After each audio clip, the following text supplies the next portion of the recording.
This short online lecture is intended to complement your reading in chapter 16. Only partially though. This lecture is going to cover the context, the historical occurrences that help inform art production during the 16th century. And I'll just talk a little bit, just a couple of examples of Northern European painting during this time period.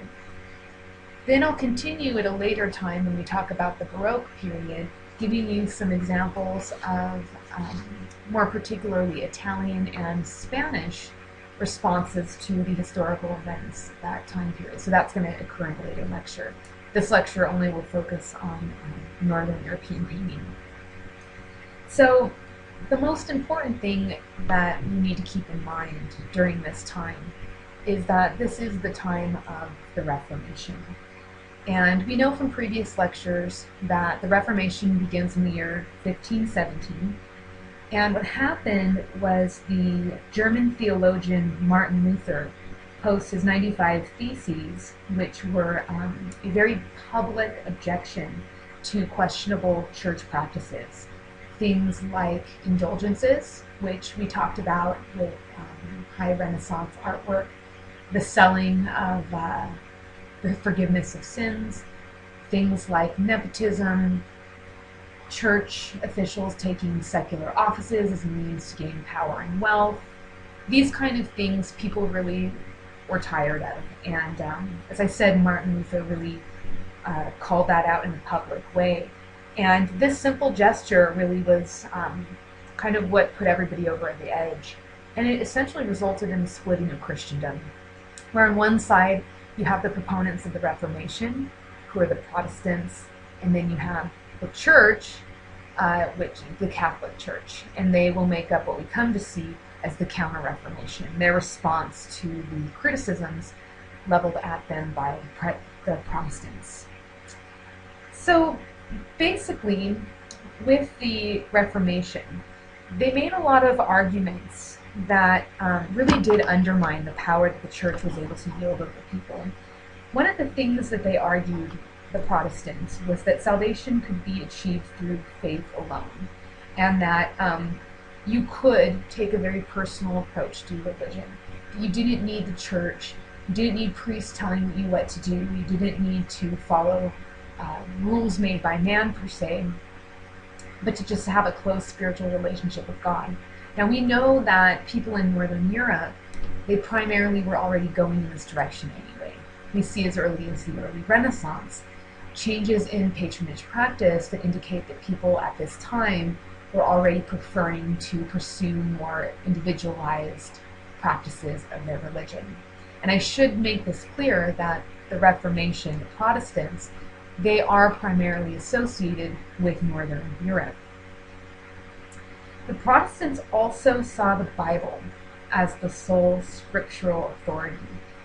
And so this was kind of a change, because what the church had been saying previously was that the Pope and the priests, that they were the authority, that they dictated the rules of the religion. And the Protestants are arguing that more so, it's the Bible.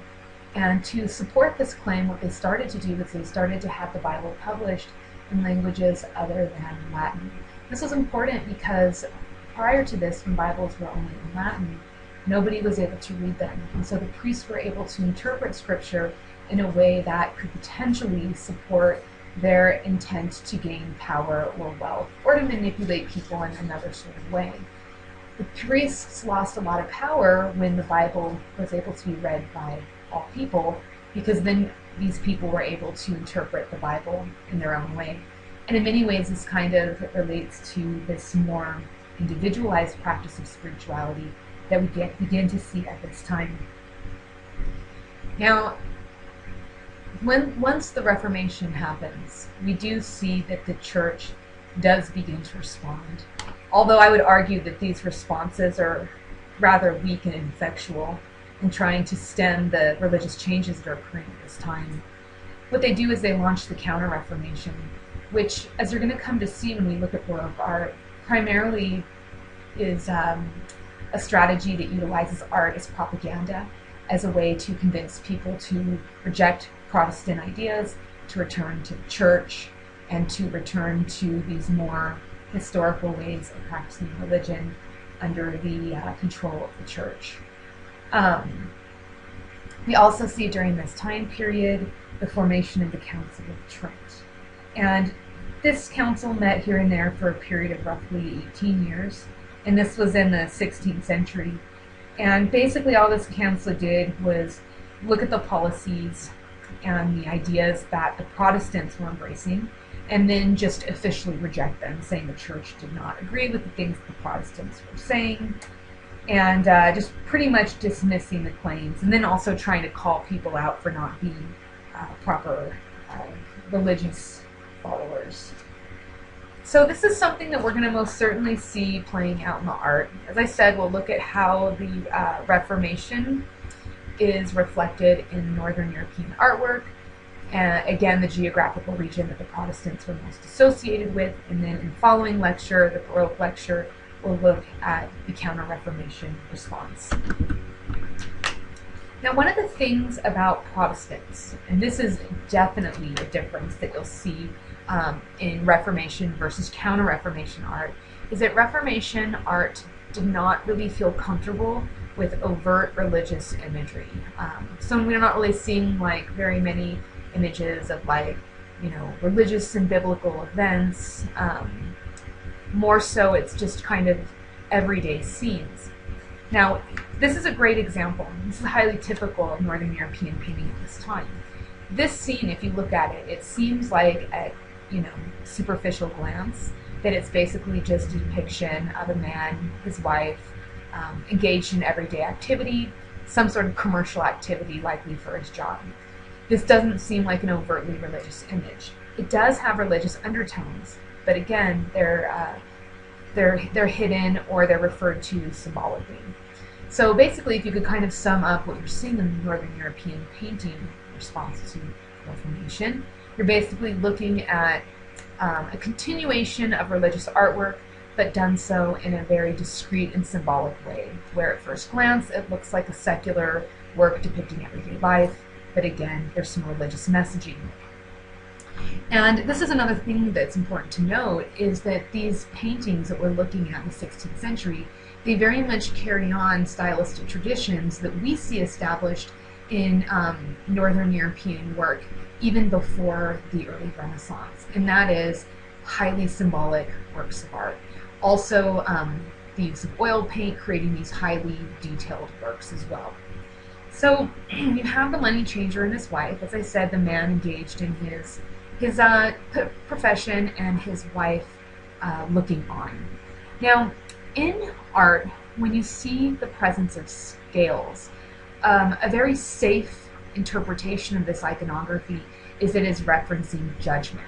And if we're thinking about symbolism that may kind of make veiled references to religion, judgment, it might make you think of the Last Judgment. And basically the idea of the Last Judgment is Jesus returns and he's making his decisions as to who should go to heaven, who should go to hell. And a lot of these judgments are made based off of the moral choices that man has made. And so we can see then that this idea of judgment and perhaps this idea of morality is at play here in this work. And especially too, since we see this idea of money, moral value is something to consider as well. Recall back to Giotto's Arena Chapel, which was built for his patron Enrico Scrivegni, who's very concerned about wealth and how wealth might be a play in whether or not he would be permitted to go to heaven. So in this case, this man is working with money, a potentially dangerous situation. Scrivegni's father, perhaps was not able to go to heaven because he practiced usury, right? Exorbitant interest rates on loans. Can this guy work with money in an honest way and still go to heaven? Well, it seems like from just looking at this that he is a decent, honest man. He's not like Scrivegni's father, who's, charging all these high interest rates to become a rich and wealthy man. He's nicely dressed, but he's in an interior that's very plain materials, not a lot of fancy objects. So he lives like an honest middle-class life where he works with money but does so in a moral and an honest manner. Okay, other things to look at here. Here we have a reflection of a mirror. This mirror shows the outside window from which we see light shining in right here, and you can see just barely the spire of a church. So we do have a reference to church, to religion, attending church. The wife here is reading a prayer book. This type of prayer book we actually read a little bit about in chapter 12. These are called book hours, where it is encouraging you to pray at different times during the day so that you're literally praying all day. These type of books were owned by particularly pious and spiritual people that wanted to practice their religion consistently, not just like going to church for an hour every Sunday. You have in the back here these women, and they almost are depicted in a way that's kind of like a caricature. Emphasize noses and things like that to make them look deliberately unintelligent, perhaps, and they're gossipy. And so this is kind of an idle behavior that this painting really is trying to warn against. So you should not, it's not morally wise to sit around and gossip. Instead, you should read your prayer book and you should work hard in your job in an honest way. In the background here, you can do even more iconographical analysis. We know that candles often represent the light of God. We have books that represent knowledge. I think you can kind of figure out what kind of religious symbolism the apple would represent. Now this apple is uneaten, which may represent that these people, relatively as much as they can be, are free from sin. And you can, if you want, try to identify other iconographic symbols using your online symbolism dictionary. Here's one more example. This is a still life, and you've seen still lifes before in this class. A still life is a work of art that depicts an arrangement of objects in space. This painting is kind of unique in that that arrangement is pieces of meat, kind of gross, where more traditionally in a still life it would be an arrangement of food and flowers and like tableware and things like that. So a unique still life. And this one's really similar to the previous painting, where you look at it and it seems like you're just looking at a meat stall. And that's it, secular subject. But there are, like the previous piece, aspects of this composition that do give a sense that there's an underlying religious message. Now this, like the previous piece, is full of symbolism.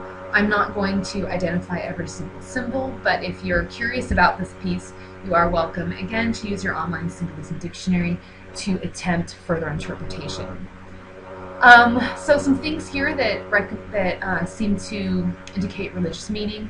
Here you have pretzels. Pretzels essentially are bread next to wine, and that is representing the Eucharist, or also known as transubstantiation, which is that religious miracle, if you're Catholic, that the bread actually becomes Jesus' body, the wine actually becomes his blood, and then the followers ritually ingest it. This does have meaning within Protestant religion, but it's more so symbolic. The idea that you're symbolically eating the body and the blood, where the Catholics believe that you actually were. And we'll see a Counter-Reformation response to this in Baroque work in a later lecture. Here you've got fish. Okay, fish has to do with some various religious narratives, also often affiliated with Jesus, in a cross shape. Cross also affiliated with Jesus, referencing the crucifixion. Now back in here, in the background, this is Mary and Joseph on the way to Jerusalem, and she's stopping to give some sort of alms to a poor child. And you can see that their direction, as well as the direction of the people, sort of lead this way. And if you follow that implied line, it leads you here to a church. So like the other painting we just looked at, a subtle encouragement for faithful to attend church. Now over here, we have people who are eating and drinking. And you can see a table that is laid with food. And this is intended to be a reference against gluttony. And this whole painting actually, I think, is a reference to gluttony. This huge array of all of these foods, these meats. Meats tend to be very rich and prepared in a very rich fashion. And there's a lot of it. And so the idea that even though we are faced with the opportunity to be gluttonous, we should reject that and instead give to the poor and go to church. So these people, they are perceived as being gluttonous, and that's considered to be against the preferences of the religion. And here we have a man who's scooping up oyster shells. Oyster shells are an aphrodisiac. This too is warning the viewer against gluttony, but in this case it's like a sexual gluttony, that you shouldn't just be having sex all the time and taking pleasure from that. This sign actually also kind of goes along with this notion of gluttony as it might relate to greed. It's a sign that was talking about how there was a preference in Northern Europe at this time for the government and wealthy people to kind of appropriate public lands for their own use and for their own profit. And so the sign's kind of warning people to not be greedy and take land that's not theirs. So don't be greedy financially or in terms of material objects. Don't be greedy or gluttonous sexually. Don't be greedy or gluttonous in eating rich food. So hopefully these two paintings can give you an example, a couple of examples of common features of Northern European 16th century painting at the time. And of course you can get a further idea of this as you read chapter 16.